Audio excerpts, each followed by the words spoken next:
மகிழ்ச்சியின் சத்தம் வழங்கும் அனுதின தேவமன்னா.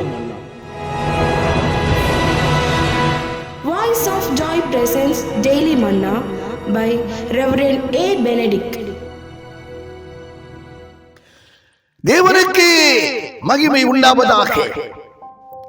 இந்த நாளைக்குரிய தேவ மன்னாவாக புலம்பல் 5ஆம் அதிகாரம் 21ஆம் வசனம். கர்த்தாவே, எங்களை உம்மிடத்தில் திருப்பிக் கொள்ளும், அப்பொழுது திருப்புவோம். பூர்வ காலத்தில் இருந்தது போல எங்கள் நாட்களை புதியவைகளாக்கும்.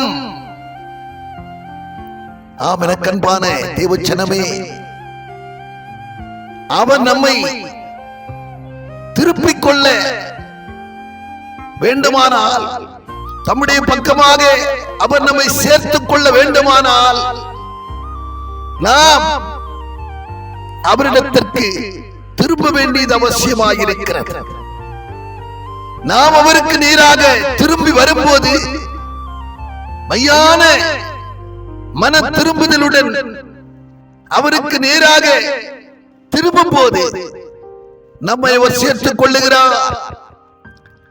நம்மை அவரோட கூட சேர்த்து நம்முடைய நடைகளை புதிதாக்குகிறார், புதிய சிருஷ்டியாய் மாற்றுகிறார், புதிய பாதையிலே நடத்துகிறார்.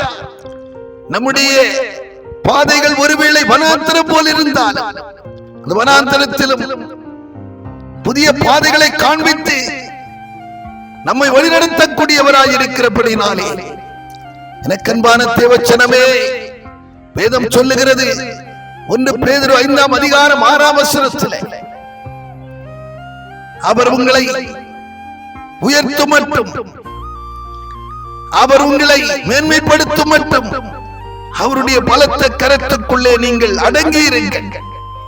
அவர் உங்களை சேர்த்துக் கொண்டு நடத்த விரும்புகிறார். அவருக்கு நேராக நீங்கள் திரும்பும் போது உங்களை அவர் தம்முடைய பக்கமாக சேர்த்துக் கொள்ளுகிறார், அணைத்துக் கொள்ளுகிறார்.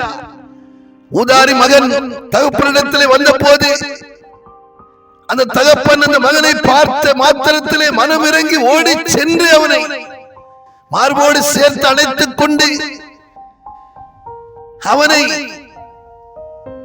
அவனுக்கு வேண்டிய அனைத்தையும் கொடுத்தவனை மேன்மைப்படுத்தினது போல, என்னை கேட்கிற அன்பான தேவச்சனமே, மெய்யாய் மனம் திரும்பி அந்த தகப்பனிடத்திலே வரும்போது நம்மையும் அந்த தகப்பன் பரமபிதா அபிதமாய் சேர்த்துக் கொண்டு நம்ம விசாரிக்கிறதிலே, நம்முடைய நடத்தையை, நம்முடைய சிந்தையை, நம்முடைய செயலை மாற்றி புதிதாக்குகிறதிலே அவர் இன்றும் அவர்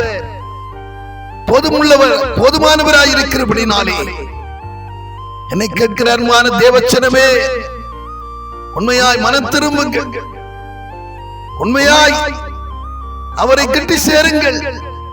அவர் உங்களை கைவிடவே மாட்டார். ஆமென்.